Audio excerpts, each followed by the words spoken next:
എന്തേ ജ്യൂസ് മാത്രം മതിയെന്ന് വെച്ചത്? രാത്രി ഞാൻ ജ്യൂസേ കഴിക്കാറുള്ളൂ. അതാ. ബാങ്ക് മാനേജർ ആള് കൊള്ളാലോ. പിന്നെ ഈ ഫയലൊന്ന് എവിടെയെങ്കിലും സൂക്ഷിച്ചു വെക്കണം. ബാങ്കിലെ ചില പേപ്പറുകളാ. രാവിലെ എന്നെ മറക്കാതെ ഏൽപ്പിക്കണം. ഞാൻ ഒരു മറവിക്കാരനാ. ഇയാള് എന്റെ ഒരു കൂട്ടുകാരനാ, തിരുമുൽപ്പാട്. പാവം, ചത്തുപോയി. തന്നെ കുറിച്ച് ആദ്യം ഇയാളാ എന്നോട് പറയുന്നത്. അന്ന് കേറിയ ഒരു പൂതിയാ. തിരുമുൽപ്പാടിന് തന്നെ കുറിച്ച് സംസാരിക്കാൻ തുടങ്ങി 1000 നാവാ. നമുക്ക് വേറെ വല്ലതും സംസാരിക്കാം. എന്തേ? 1000 നാക്ക് ജന്തു. പെണ്ണെന്ന് കേട്ടാ പിന്നെ പേ പിടിച്ച മാതിരി അയാൾക്ക്. ആണുങ്ങൾ അങ്ങനെ പേ പിടിച്ച് പരക്കം പാഞ്ഞില്ലെങ്കിൽ നീയൊക്കെ എങ്ങനെ കഞ്ഞി കുടിച്ച് ജീവിക്കും? അല്ല സീമ, ഈ തിരുമുൽപ്പാട് ആളൊരു പാവായിരുന്നുല്ലേ? പാവം. എന്നെ സീമ അല്ലതാക്കിയത് ഈ ദുഷ്ടനാ. പണത്തിന് വേണ്ടി എന്തും. നമുക്ക് ഈ വിഷയം കളയാം. പണത്തിന് വേണ്ടി എന്തും? പറ പറ കേക്കട്ടെ. ഒന്നില്ല. അല്ല, എനിക്ക് മനസ്സിലാവാത്തത് ഈ സീമക്കുട്ടിയുടെ ഒടുക്കത്തെ റേറ്റും ഇയാളുടെ ശമ്പളവും ഒന്നും അങ്ങോട്ട് സിങ്ക് ആവണില്ല. ഇതിന് മാത്രം വലിച്ചെറിയാൻ ഇയാൾക്ക് എവിടുന്ന എത്ര പണം? ആരും അറിയാതെ കാശുണ്ടാക്കാനും ആരും അറിയാതെ ചെലവാക്കാനും അയാൾക്ക് നന്നായിട്ട് അറിയാം. ഓഹോ. അല്ല, ചോദ്യം കേട്ടിട്ട് നമ്മൾ ബാങ്ക് മാനേജർ തന്നെയാണോ? അല്ല, ഞങ്ങൾ ഈ CA-ക്കാർക്ക് എപ്പോഴും ഇങ്ങനെ. എവിടെയെങ്കിലും കണക്കിൽ പൊരുത്തക്കേട് കണ്ടാൽ അന്നേരം ചൊറി. അപ്പോ തിരുമുൽപ്പാട് ഞാൻ കരുതിയതുപോലെ അത്ര പാവമല്ല. വേന്ദ്രനാണല്ലേ? എക്സ്ട്രാ ഇൻകം ഉള്ളവൻ, തന്നിൽ എക്സ്ട്രാ ഇൻട്രസ്റ്റ് ഉള്ളവൻ. ഇങ്ങനെയൊക്കെ നിന്നോട് ചോദിക്കണമെങ്കിൽ ഞാൻ ആരായിരിക്കണം? മനസ്സിലായില്ലേ? തിരുമുൽപ്പാട് കൊല്ലപ്പെട്ട ദിവസം നീ എന്തിനാ അയാൾക്ക് ഫോൺ ചെയ്തത്?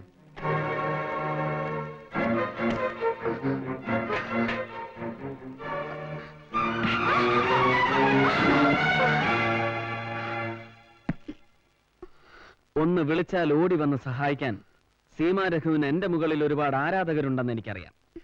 പക്ഷെ വരുന്നവരെല്ലാം എന്നെ സല്യൂട്ട് ചെയ്യേണ്ടി വരും. അവരൊന്നും സഹായിച്ചാൽ തീരുന്ന പ്രശ്നവുമല്ലത്. അതുകൊണ്ട് നല്ല കുട്ടിയായിട്ട് സീമ സത്യം പറഞ്ഞേ. ആര് പറഞ്ഞിട്ടാ നീ അന്ന് തിരുമുൽപ്പാടിനെ വിളിച്ചത്? MP ഗോപിനാഥൻ പറഞ്ഞിട്ടാ അന്ന് ഞാൻ വിളിച്ചത്. തിരുമുൽപ്പാടിന് ഒരു ലഞ്ച് കൊടുക്കണമെന്ന് പറഞ്ഞു. ലഞ്ചിന് മറ്റാരൊക്കെ ഉണ്ടായിരുന്നു? DGP Pillai, board member Moosa, പിന്നെ കമ്മീഷണർ മായ പിള്ള.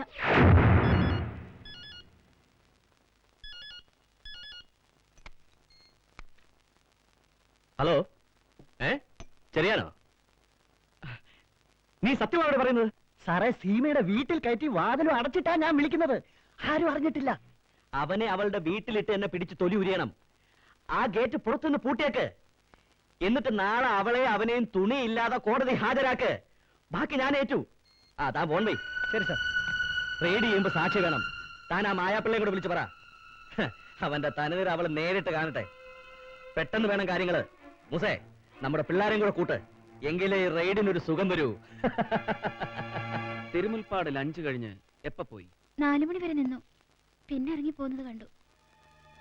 കണ്ണൻ മേനോന്റെ തന്നെയാണോ ഈ പവർ ഓൺ? എനിക്കറിയില്ല സാർ. മകൻ അവിടെ നിന്ന് താമസിക്കാറുണ്ട്. അവിടേക്ക് എന്നെ വിളിച്ചിട്ടുണ്ട്. തിരുമുൽപ്പാടിനെ കൊന്നതാരാണ്? കണ്ണൻ മേനോനോ ഗോപിനാഥനോ? എനിക്കൊന്നും അറിയില്ല. അറിയാവുന്നതൊക്കെ ഞാൻ സാറിനോട് പറഞ്ഞു.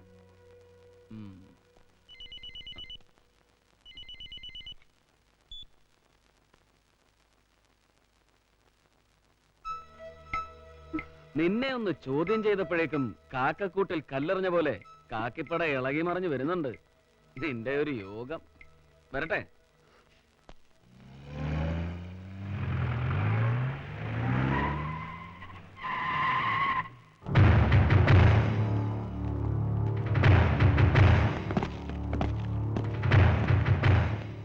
എന്താണോ രാത്രി തനിക്കെന്താ ഇവിടെ കാര്യം? എനിക്ക് ഈ വീടൊന്ന് സെർച്ച് ചെയ്യണം. സെർച്ച് വാറന്റ് ഉണ്ടോ തന്റെ? ഉണ്ടല്ലോ. ജില്ലാ മജിസ്ട്രേറ്റിന്റെ പവർ കൂടിയുള്ള ജില്ലാ കളക്ടറുടെ കയ്യൊപ്പോട് കൂടിയ വാറന്റ്. അക്ഷരാഭ്യാസം ഉണ്ടെങ്കിൽ വായിച്ചു നോക്കണം sir. Abootty sir, search. Come on fast. നിക്കേ, മാറിയിടോ. നീ വഴി തെറ്റിയാണോ ഇങ്ങോട്ട് വന്നെന്ന് ഒന്നുകൂടെ ആലോചിച്ചിട്ട് മതി ഈ സെർച്ചൊക്കെ. എനിക്ക് വഴിയും തെറ്റിയിട്ടില്ല, ആളും തെറ്റിയിട്ടില്ല. നിന്നെയാണ് എനിക്ക് വേണ്ടത്. നടക്കണം. താൻ ആരാണ് നെഞ്ചിലാ കൈ വെച്ചിരിക്കുന്നത് അറിയോ? ഒരുമാതിരി തെരുവാണോ കളിക്കുന്നത്? അദ്ദേഹത്തിന്റെ ഡ്യൂട്ടി ആയിട്ട് വരണം. നടക്കടാ.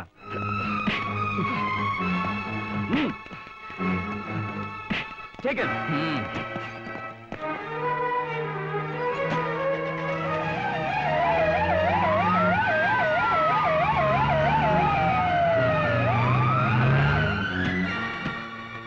ജയിച്ചു. താൻ ജയിച്ചടോ. ഒടുക്കൻ താൻ തന്റെ കസേര ചോട്ടിൽ എന്നെ വരുത്തി. എന്റെ മകനോടെ അങ്ങ് നിൽക്കരുത് എന്റെ മുമ്പിൽ. ഇരിക്കൂ, അങ്ങ് എന്റെ ഗുരുവാണ്. കുരുവാണ് പോലും കുരു. 62-ൽ KSWന്റെ സമ്മേളന പന്തലിൽ പ്രസംഗിക്കാമെന്ന എന്നെ താൻ കൂകി വിളിപ്പിച്ചപ്പോ എനിക്ക് മനസ്സിലായില്ല അഗസ്റ്റിനെ, താൻ എന്റെ അന്തകനാണെന്ന്. അല്ലായിരുന്നെങ്കിൽ അന്ന് വെട്ടിമൂടിച്ചേനെ ഏതെങ്കിലും ചേർത്തല ചന്തക്കിന്റെ ചോട്ടിൽ. എവിടെ എന്റെ ഗോപി? ഈ മുറിയിലില്ല. ഈ മുറിയിൽ അവനെ ഒരിക്കലും ഇരുത്തില്ലെന്ന് താൻ ശപഥം ചെയ്തിട്ടുണ്ടല്ലോ അല്ലേ? ആകാശത്തിന്റെ ചോട്ടിൽ ജീവിക്കുന്ന ഏറ്റവും വലിയ പുണ്യാളച്ചൻ. പറയണോ എന്റെ മകനവിടെ? അങ്ങ് എപ്പോഴും മകനെ കുറിച്ച് മാത്രം അന്വേഷിക്കുന്നു. ഞങ്ങളും കണ്ണമ്മേനോന്റെ മക്കളല്ലേ. മകനെ, ഡൽഹിയിലെ മരം കോച്ചുന്ന തണുപ്പത്ത് പഞ്ചസാര ചാക്കുകൾ വാരിക്കൂട്ടിയിട്ട് കത്തിച്ച് ഗോസായിമാരെ ചുറ്റുമിരുത്തി കട്ടൻ ചായ കുടിപ്പിച്ച് പലതും സങ്കല്പിച്ചപ്പോഴല്ലേ മകൻ ഈ കസേര ഈ അച്ഛൻ വിട്ടു തന്നത്. അതിന്റെ പേരെ എന്നോട് തന്നെ കാണിക്കരുത്. ഗോപിനാഥനെ ചോദ്യം ചെയ്തുകൊണ്ടിരിക്കുക. തനിക്കെതിരെ ഒരു ചോദ്യവും ചോദിക്കാതെ തന്നെ ഞാനിവിടെ ഇരുത്തിയത് എന്റെ മകനെ ചോദ്യം ചെയ്യിക്കാനല്ല. ദേ ഇത് കണ്ടോ, കേരള പോലീസിനെ ഈ വിരൽ തുമ്പിൽ നിർത്തി തുള്ളിച്ചുട്ടുള്ളവനാ ഞാൻ. വിളിക്കടോ അബടി ഉറപ്പുകാരന്റെ മോനെ. MP കസ്റ്റഡിയിൽ നിന്ന് റിലീസ് ചെയ്യണം എത്രയും പെട്ടെന്ന്, മനസ്സിലായോ? RD, തന്നെ ഞാൻ വിളിപ്പിച്ചത്. അറിയാം സർ. ഞാൻ കസ്റ്റഡിയിലെടുത്ത K. കണ്ണൻ മേനൻ മകൻ K. ഗോപിനാഥ മേനോൻ എന്ന പൊളിറ്റിക്കൽ ക്രിമിനലിനെ വെറുതെ വിടണമെന്ന് പറയാൻ വിട്ടു സർ. അവന്റെ പൂമേനിയിൽ ഒരു പോർല് പോലും ഏൽക്കാതെ. Enough sir. Leader Kannan Menon, നിങ്ങളുടെ മുന്നിൽ നട്ടല് വളയ്ക്കേണ്ട ഗതി വന്ന ഒരു മുഖ്യമന്ത്രിയുടെ കൽപ്പന അനുസരിക്കേണ്ട ഗതികേട് എനിക്ക് വന്നു. അത് നിങ്ങളുടെ മുന്നിലുള്ള എന്റെ അടിയറവായി ഒരിക്കലും കരുതണ്ട. തുള്ളാതെ നിലത്ത് നിൽക്കടാ ചക്ക. കാലം കുറെ ആയി കണ്ണമ്മേനോ ഈ വടിക്കൽ തുടങ്ങിയിട്ട്. നീ ഏതരവടുത്ത് വെട്ടിയാലും അതിന് മറുപെട്ട് കണ്ണമ്മേനോന്റെ കയ്യിലുണ്ട്. വെട്ടാൻ കൈ വേണം സാർ. ആ കൈ ഞാൻ വെട്ടും. ഇപ്പൊ പറഞ്ഞില്ലേ വടിക്കലിന്റെ കാര്യം, അതിന് പോലും കൈ ഉണ്ടാവില്ല. ഇങ്ങനെ രോഷം കൊള്ളരുത്, ശ്വാസം മുട്ടലുണ്ടാവും. താൻ പുണ്യാളനാകണ്ട, തന്നെ ഞാൻ കണ്ടോളാം. എന്റെ കുഞ്ഞിനെ കൊണ്ടുപോയി കൊന്നതിന് പകരം കൊലച്ചോറ് കൊണ്ടുവന്നിരിക്കുന്നു. അന്ന് എന്റെ മോനെ ചോറ് കൊടുത്തുള്ള ജോലി ഞങ്ങൾക്ക് വേണ്ടടാ. പറഞ്ഞത് പുത്ര ദുഃഖം ദിനേ ദിനേന്നല്ലേ. ആദ്യം മൂത്ത് തലയ്ക്ക് നൊസായിപ്പോയി. ആദ്യസ്ഥിതിക്ക് പുറത്തു പോകുന്നതാണ് നല്ലത്. വേണോ വേണ്ടോ ഞങ്ങൾ തീരുമാനിച്ചോ. അതെ, നിങ്ങൾ തീരുമാനിക്കുന്നതിന് മുമ്പ് അവര് തീരുമാനിച്ചു കഴിഞ്ഞു. അതുകൊണ്ടാ മാന്യമായിട്ട് അങ്ങോട്ട് ഇറങ്ങിപ്പോകാൻ പറഞ്ഞത്.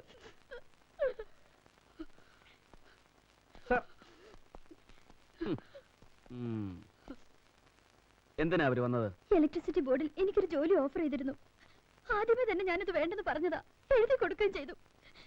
ഇന്നൊരു പുതിയ ഓഫറുമായാണ് വന്നിരിക്കുന്നത്, പവറോണിൽ നിന്ന്. ഈ ബോർഡ് മെമ്പർക്ക് കൊല്ലപ്പെട്ട ചീഫ് എഞ്ചിനീയറുടെ കുടുംബത്തോട് ഇത്രയ്ക്ക് സ്നേഹവും ഉത്തരവാദിത്വവും ഒക്കെ തോന്നാൻ പ്രത്യേകിച്ച് വല്ല കാരണവും? എനിക്കറിയില്ല സർ. ഞാനൊരു ഗ്രാജുവേറ്റ് മാത്രമായതുകൊണ്ട് ബോർഡിൽ ക്ലറിക്കൽ പോസ്റ്റിലേക്കുള്ള അപ്പോയിന്റ്മെന്റ് കിട്ടുമെന്ന് പറഞ്ഞു. പവറോൺ പ്രൈവറ്റ് കമ്പനി ആയതുകൊണ്ട് നല്ലൊരു പോസ്റ്റ് വാങ്ങിത്തരാമെന്നാണ് അവരുടെ വാഗ്ദാനം. നിങ്ങൾക്ക് ജീവിക്കാൻ ഒരു ജോലിയുടെ ആവശ്യമുണ്ടോ? ബോർഡിലെ ഒരു ചീഫ് എഞ്ചിനീയർക്ക് പണം വാരാൻ ധാരാളം സോഴ്സുകളുള്ള സ്ഥിതിക്ക് തിരുമുൽപ്പാട് ഒരുപാട് സമ്പാദിച്ചു കാണുമല്ലോ. അദ്ദേഹം അത്രയ്ക്ക് അതപ്പത്തിച്ചിരുന്നില്ല എന്നാണ് എന്റെ വിശ്വാസം. ഒരുപക്ഷെ നിങ്ങൾ അറിയാതെ അദ്ദേഹം സമ്പാദിച്ചു കൂട്ടിയിട്ടുണ്ടെങ്കിലോ? ഇല്ല, ഒരിക്കലും ഇല്ല. ഞാൻ അറിയാത്ത ഒരു സമ്പാദ്യവും അദ്ദേഹത്തിന് ഉണ്ടായിരുന്നില്ല.